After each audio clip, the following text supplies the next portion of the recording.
Students, आज हम cell structure and functions chapter number 1 start करने जा रहे हैं। आज का जो हमारा कंसर्न है वो सेल की डिफिनेशन पे बात करेंगे, सेल की डिस्कवरी और मॉडर्न सेल थ्योरी पे बात होगी। First of all, what is cell? Cell is the basic structural and functional unit of life. Structural and functional unit of life. Functional unit of life और living organisms. जितने भी living organisms हैं उनकी जो composition और उनमें जो functions हैं वो सेल परफॉर्म कर रहा है। What do you mean by structure? Structure means the composition of the cell of living organism. Composition of living organism mean जितने भी लिविंग ऑर्गेनिज्म हैं वो सारे के सारे एक सेल से या बहुत सारे सेल से मिलकर बने हैं। अब उन लिविंग ऑर्गेनिजम्स में जो फंक्शंस परफॉर्म हो रहे हैं, जो एक्टिविटीज परफॉर्म हो रही हैं, activities performed by the organisms in the organism by the cell. So cell is a basic structural and functional unit of living organism. Cell is the smallest unit that perform all the activities in the life. It is the smallest unit. Smallest unit ये इकाई है तमाम जानदारों की that perform all the activities in the living organism. Living organism में की जो unit है वो कौन है? वो सेल है, स्मॉलेस्ट यूनिट है, और उसमें जो एक्टिविटीज परफॉर्म कर रही है वो भी सेल परफॉर्म कर रहा है। Depending upon the type of cell there are 2 types of organisms. कितनी टाइप्स ऑर्गेनिज्म में? 2 टाइप्स ऑफ ऑर्गेनिजम्स हैं। Number 1 unicellular organisms and number 2 multicellular organisms. Unicellular and multicellular किसकी बेस पे? नंबर ऑफ सेल की बेस पे, नंबर ऑफ सेल्स। अब किसी ऑर्गेनिज्म में एक सेल है तो वो यूनिसेलुलर है, और किसी ऑर्गेनिज्म में बहुत सारे सेल हैं तो वो multicellular. Uni stand for 1 and cellular for cell. An organism that is made up of 1 cell, वो ऑर्गेनिज्म जो एक ही सेल से मिलकर बना हो, जिसमें एक ही सेल सारे फंक्शन परफॉर्म करे, उसको यूनिसेलुलर बोलते हैं। And multi stands for many cellular cell. An organism that is made up of many cells, that is called multicellular organism. Unicellular organism में सिंगल सेल तमाम एक्टिविटीज परफॉर्म कर रहा है।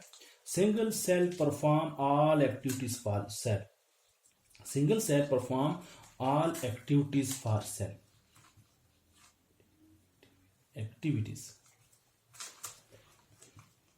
Activities for cell. जब के multicellular organism में different cells perform different functions, but the functions are in associations. वो जो मुख्तलिफ सेल्स हैं वो एसोसिएशंस में फंक्शन परफॉर्म करते हैं और कोऑर्डिनेशन में फंक्शन परफॉर्म करते हैं, जिससे जो मल्टीसेलुलर ऑर्गेनिजम्स हैं वो अपनी एक्टिविटीज परफॉर्म कर रहे होते हैं। यूनिसेलुलर ऑर्गेनिज्म की एग्जांपल्स की बात करें तो बैक्टीरिया यूनिसेलुलर ऑर्गेनिजम्स हैं, सियानोबैक्टीरिया यूनिसेलुलर ऑर्गेनिजम्स हैं। इसके अलावा प्रोटोजोन में कौन कौन से ऑर्गेनिजम्स यूनिसेलुलर होते हैं? प्रोटोजोन में प्लाज्मोडियम, प्रोटोजोन में अमीबा, प्रोटोजोन में पैरामीशियम एटसेट्रा, ये सारे यूनिसेलुलर हैं। जबकि मल्टीसेलुलर एग्जांपल कोट करना चाहें तो प्लांट्स और animals are the plants and animals are multicellular organisms. Okay, cell की डिस्कवरी पे बात करें। अच्छा, there are a number of cell in organisms, different types of cell in organisms. अब जिस तरह ह्यूमंस के केस में there are 200 different types of cells present in case of humans. Cell की डिस्कवरी की अगर हम बात करें तो सेल की डिस्कवरी को हम 2 कैटेगरीज में डिवाइड करते हैं। Discovery of the dead cell and discovery of the live cell, living cell. Dead cell was discovered by Robert Hooke in 1665. Robert Hooke discovered dead cell by studying while he was observing slice of car of Quercus plant. Once upon Quercus plant की जब car की slice को जब वो देख रहे थे तो ही observe a small compartment, compartment compact structure observe किया उन्होंने, जिसको उन्होंने कहा these are the cell, because these were like the room, ये रूम की तरह थे, स्मॉल रूम की तरह नजर आ रहे थे, that's why he called cell. But actually these जो ऑब्जर्व उसने की थी वो सेल वॉल थी, cell wall of dead plant, cell wall of dead plant थी, जिसको रॉबर्ट हुक ने सेल का नाम दिया। Live cell was observed by Anthony van Leeuwenhoek.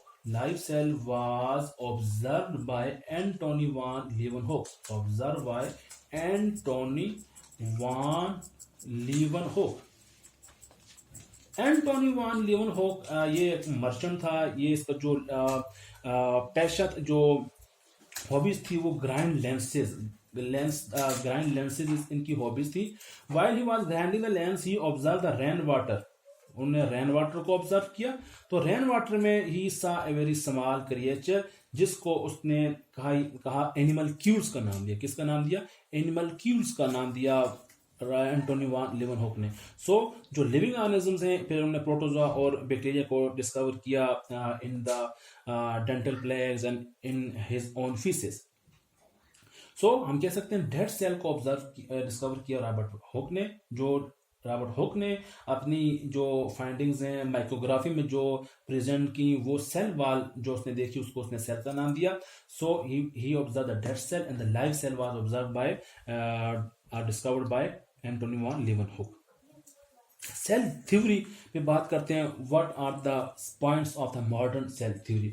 Modern cell theory हमारे पास जो सेल थ्योरी के लिए जो साइंटिस्ट हैं उनमें मैथियस जैकोब श्लाइडन, और इनके साथ जो सेकंड नेम है वो है थियोडोर शवान,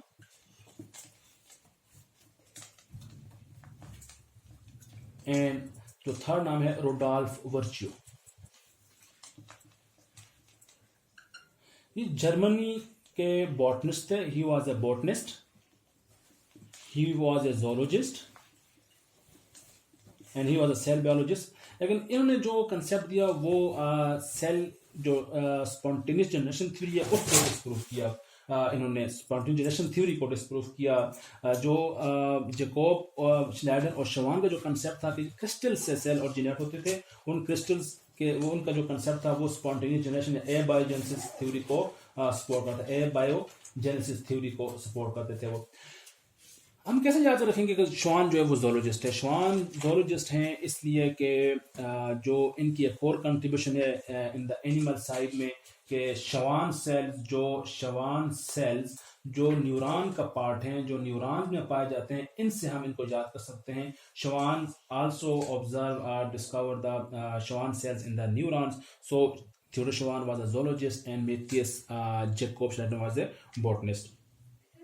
जो पॉइंट्स हैं सेल थ्योरी के, अच्छा यहाँ पे जो रुडॉल्फ वर्च्यू वाले जो बात है, रुडॉल्फ वर्च्यू ने जो कंसेप्ट दिया कि सेल ओरिजिनेट होते हैं फ्रॉम प्री एग्जिस्टिंग सेल्स, इनसे पहले रॉबर्ट रिमार्क एक साइंटिस्ट थे, उनसे पहले इन्होंने कंसेप्ट दे दिया था, सेल डिवीजन का कंसेप्ट दिया। सो क्रेडिट उनको जाना चाहिए, लेकिन रुडॉल्फ वर्च्यू ने उनको प्लेजराइज किया। सो अब पॉइंट्स की बात करते हैं, what are the points of the cell theory. Cell theory का पहला पॉइंट है modern cell theory, all organisms are made up of cells, all living organism are composed of cell, all living organisms are composed of or made up of cell.